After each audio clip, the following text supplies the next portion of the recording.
तो बच्चों बात करते हैं आज हम लोग रे ऑप्टिक्स की, यानी रे ऑप्टिक्स के अंदर हम लोग बात करेंगे रेस के बारे में। जैसे कि प्रीवियस क्लास में हम लोगों ने बात की थी ऑप्टिक्स, लाइट की प्रॉपर्टीज के बारे में, और हम बात करते हैं रे। तो बच्चों रे यानी किरण को किसे कहा जाता है, किसे बोला जाता है रे। तो रे के बारे में हमने लिखा हुआ है कि a very narrow path of light which is represented bye an imaginary line. A very narrow path of light which is represented by an imaginary line with an arrowhead in which light energy traveling out। एक बहुत ही narrow path of light जो होता है जिसको हम एक arrow से represent करते हैं, तो ये क्या बताता है कि लाइट एनर्जी किस डायरेक्शन में प्रोपेगेट कर रहा है। तो रे क्या है, एक इमेजिनरी लाइन है जो पाथ ऑफ लाइट को रिप्रेजेंट करते हैं कि पाथ ऑफ लाइट क्या है, लाइट एनर्जी किस डायरेक्शन में प्रोपेगेट कर रही है, and it is represented by a ray. तो रे क्या है, नैरो पाथ ऑफ लाइट। अब बहुत सारी रे जब इकट्ठी होती हैं तो उसे हम बीम कहते हैं। क्या कहते हैं, बीम यानी किरण पुंज। इट इज अ कलेक्शन या bundle of rays, it is a group of rays and that is called beam. तो बीम को भी हम लोगों ने तीन भागों में डिवाइड किया, parallel beam, conversion beam, diversion beam. Parallel beam जैसे कि अगर हमारा कोई सोर्स इंफिनिटी पे रखा हुआ है, फॉर एग्जांपल सन की बात करते हैं, स्टार की बात करते हैं, तो सन क्या है, मान लीजिए काफी डिस्टेंस पे रखा होता है, उससे आने वाली जितनी भी रेज हैं वो कैसी होंगी बच्चों, पैरेलल होंगी। तो इस तरह की रेज जो होती हैं पैरेलल, कि when all the rays are equidistant from each other. अगर हम बात करें कन्वर्जन बीम की, अगर हम किसी रेज को कन्वर्ट कराएं आइदर यूजिंग कॉन्वेक्स लेंस और यूजिंग कॉनकेव मिरर, तो इस तरह की जो रेज होती हैं वो एक कन्वर्जेंट रेज होती हैं जो एक पॉइंट की तरफ कन्वर्ज होती हैं, इकट्ठी होती हैं। तो इस तरह की रेज को हम लोग कन्वर्जेंट रेज कहते हैं। जैसे कि कई बार हम बोल सकते हैं कि हेडलाइट्स ऑफ अ कार, जो पीछे जो मिरर लगा रहता है वो हमारा क्या है, हेडलाइट्स ऑफ अ कार। ठीक, हेडलाइट्स ऑफ कार, तो उनके पीछे जो मिरर लगा रहता है कॉनकेव, उसका काम होता है कन्वर्ज करने का, इन लाइट को कन्वर्ज करना, लाइट को एक पॉइंट की तरफ इकट्ठा करना, and that is called conversion. अगर हम बात करें इलेक्ट्रिक बल्ब की, कि इलेक्ट्रिक बल्ब क्या करता है, लाइट को डाइवर्स करता है। तो बल्ब जो है, इलेक्ट्रिक बल्ब की बात कर रहे हैं हम, तो वो क्या कर रहा है, मान लीजिए ये पॉइंट सोर्स है और ये डिफरेंट डायरेक्शन में लाइट को क्या कर रहा है, डाइवर्स कर रहा है। क्या कर रहा है बच्चों, डाइवर्स। तो इस तरह की बीम जो होती हैं जो किसी पॉइंट से आती हुई लग रही है या आ रही है, तो that is called diversion beam. तो इस तरह के हमारे पास तीन बीम है, पैरेलल बीम, कन्वर्जन बीम और डाइवर्जन बीम। तो अब हम बात करते हैं अपने रिफ्लेक्शन फिनोमिना की।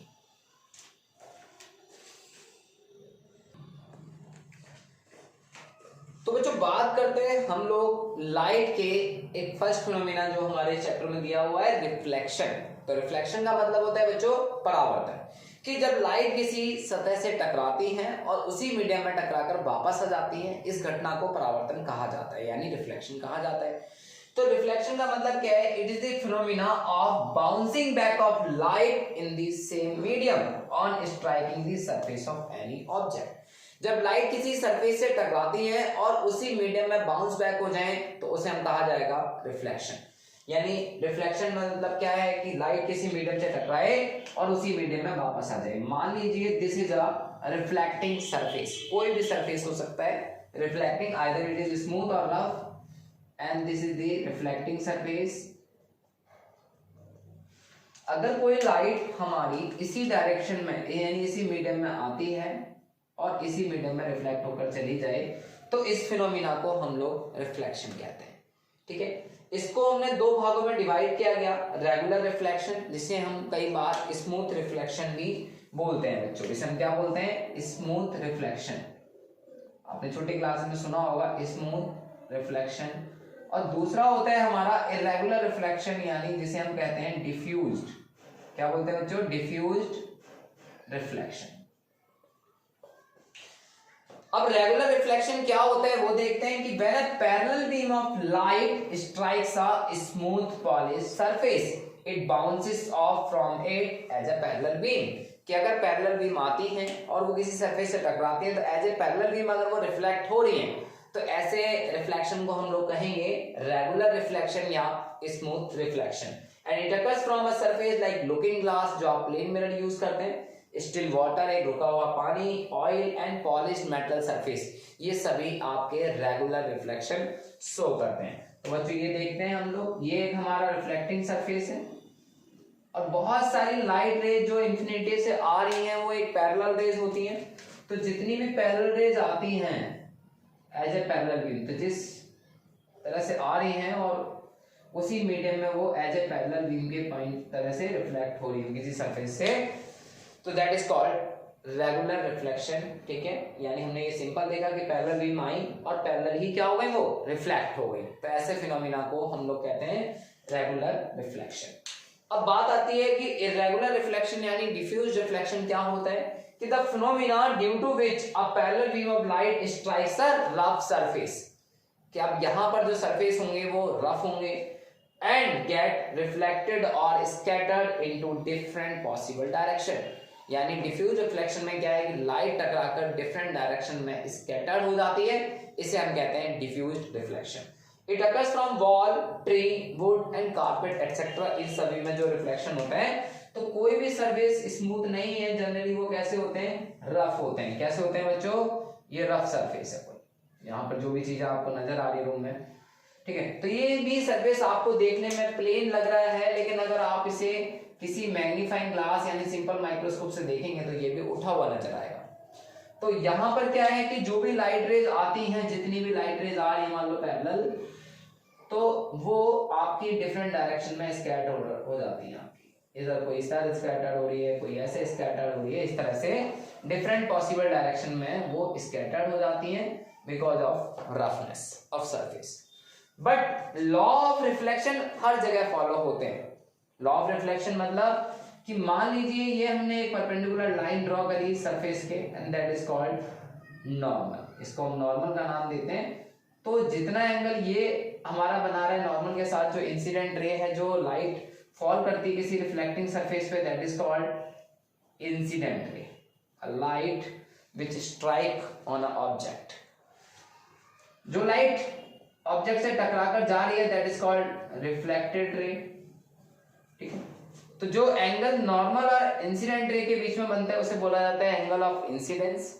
जो angle normal and reflecting surface के बीच में बनता है that is called angle of reflection. तो ये हमारे कुछ लॉ हैं जहां पर I इक्वल टू R होता है, incident ray, normal, reflected ray plane में लाई करते हैं, जो कि मैं बताने वाला हूं आप लोगों को। वो लॉ ऑफ रिफ्लेक्शन हर जगह फॉलो होगा। अगर इस यहाँ पर भी बात की जाए नॉर्मल डालें तो I इक्वल टू R, चाहे यहाँ पर बात की जाए I इक्वल टू R, ये एंगल दोनों बराबर होंगे। चाहे इस सरफेस के तो इस सरफेस के अगर हम परपेंडिकुलर एक नॉर्मल डालते हैं तो I इक्वल टू R, चाहे आप इस सरफेस के ले लीजिए, कोई भी सरफेस लेंगे, लाइट जिससे भी स्ट्राइक होगी वहां पर रिफ्लेक्शन के दो लॉ हैं जो अभी हम पढ़ने वाले हैं वो फॉलो होंगे। They are applicable to all reflecting surface.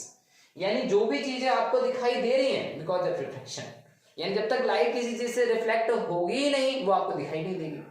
अगर आप चीजों को देखना चाहते हैं तो लाइट रिफ्लेक्ट होकर आएगी आंखों में, जब भी वो चीजें नजर आएंगी। तो रिफ्लेक्शन में क्या होता है कि लाइट किसी सरफेस से टकराती है और उसी मीडियम में वापस हो जाती है, तो इसे कहा जाता है बच्चों रिफ्लेक्शन। तो अब हम बात करते हैं लॉज ऑफ रिफ्लेक्शन की, नोट कीजिए।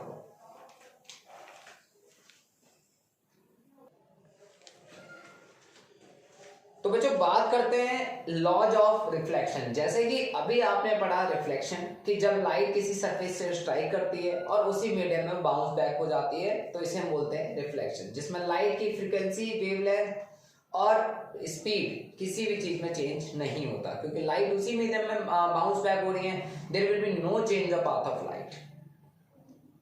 यानी रिफ्लेक्शन में हम ये कह सकते हैं कि change of path of light in the same medium, but speed, frequency and wavelength ये प्रॉपर्टी चेंज नहीं होती क्योंकि मीडियम तो सेम। तो लॉज ऑफ रिफ्लेक्शन जैसे कि यहाँ पर दो लॉ हमने लिखे हैं कि the incident ray, the reflected ray and the normal at the point of incidence all lie in the same plane. जैसे हमने एक रिफ्लेक्टिंग सरफेस XY बनाया and this is a smooth reflection, क्योंकि इस चैप्टर में हम लोगों को बात करनी है मिरर एंड स्फेरिकल मिरर से रिफ्लेक्शन, जहां पर हम सरफेसेस को स्मूथ ही लेंगे। ठीक है, यहां पर हमने एक इमेजिनरी लाइन यानी एक लाइन ड्रॉ करी जो सरफेस के साथ 90 डिग्री का एंगल बना रही है, दैट इज कॉल्ड नॉर्मल। यानी नॉर्मल क्या है, a line which make 90 degree angle with the reflected surface, जो रिफ्लेक्टेड सरफेस के साथ 90 डिग्री का एंगल बनाती है उसे हम लोग बोलते हैं normal. Now incident ray, the rays of light which falls on an object, जो किसी ऑब्जेक्ट पे फॉल होती है रेज, ऐसी रेज को हम इंसिडेंट रे कहते हैं। और हमने यहाँ पर जो लाइट रे जो है ये, इसे हमने बोला incident ray, this is called incident ray. Light ray AO मान लीजिए या कुछ भी मान लीजिए। And reflected ray, the rays of light which gets bounce back और reflected from the surface of any object, जो किसी भी सरफेस से टकराकर वापस आती है, ऐसी रेज को कहा जाता है रिफ्लेक्टेड रेज। कि ये जो रेज जा रही है टकराकर, that is called reflected ray. अब बात आती है एंगल की, कि the angle of incidence is always equal to the angle of reflection. कि एंगल ऑफ इंसिडेंस है क्या? The angle between the normal and the incident ray, and this is called angle of reflection. And the reflected angle, the angle between the normal and reflected ray, this is called angle of reflection. तो यहाँ पर जो I है बच्चों, I क्या है यहाँ पर? Angle of incidence या incident, angle of incidence। और R जो है यहाँ पर बच्चों angle of reflection, angle of reflection, and R is the angle of reflection। तो यहाँ पर I जो है वो इंसिडेंस एंगल है, यानी angle between incident ray and normal, not with the surface, normal के साथ एंगल लेना है हमें। और जो R है हमारा, an angle between reflected ray and normal. तो ये दोनों चीजें हमारी बराबर होनी चाहिए। तो पहला वाला जो लॉ है, incident ray, reflected ray and the normal at the point of incidence, and here O is called point of incidence, point of incidence, they all lie in the same plane। यानी ये हमारी incident ray है और ये हमारी reflected ray है और ये हमारा नॉर्मल है। ये तीनों के तीनों जब रिफ्लेक्टेड सरफेस पे स्ट्राइक करते हैं, यानी इंसिडेंट रे हमारी जो फॉल हो रही है, जो बाउंस बैक होकर जा रही है, reflected ray and the line which make the 90 degree angle with the reflecting surface, and that is called normal, they all lie in the same plane. ये एक ही प्लेन में लाई कर रहे हैं, ऐसे लाइट आ रही है, ऐसे ही जा रही है। यानी कि लाइट ऐसे आ रही है और उतने एंगल से इस डायरेक्शन में स्कैटर हो रही है, तो they will not lie in the same plane. चाहे वो ऐसे हो, चाहे वो इस तरह से हो, किसी भी तरह से हो, they will all lie in the same plane. ये एक ही प्लेन में लाई करते हैं। तो ये चीज क्लियर होनी चाहिए। दूसरी बात, the angle between the incident ray and normal is equal to the angle between the reflected ray and normal. Next, अगर पूछा जाए नॉर्मल रिफ्लेक्शन, कि नॉर्मल रिफ्लेक्शन में incidence angle and reflected angle क्या होंगे एट नॉर्मल इंसिडेंस, कि light जो यहाँ पर स्ट्राइक कर रही है वो ऑब्लिकली स्ट्राइक कर रही है, तिरछी आ रही है। अगर लाइट रे नॉर्मली आती हैं तो जैसे आती हैं वैसे रिफ्लेक्ट हो जाती हैं। तो if at normal incidence angle I equal to 0, then according to law of reflection I equal to R, it means this is 0। तो angle of reflection क्या होगा हमारा? 0 होगा at normal incidence। तो बच्चों आई होप ये चीजें आपको समझ में आई होंगी। तो इसके बाद हम बात करेंगे प्लेन मिरर की। तो बच्चों नोट कीजिए आप लोग।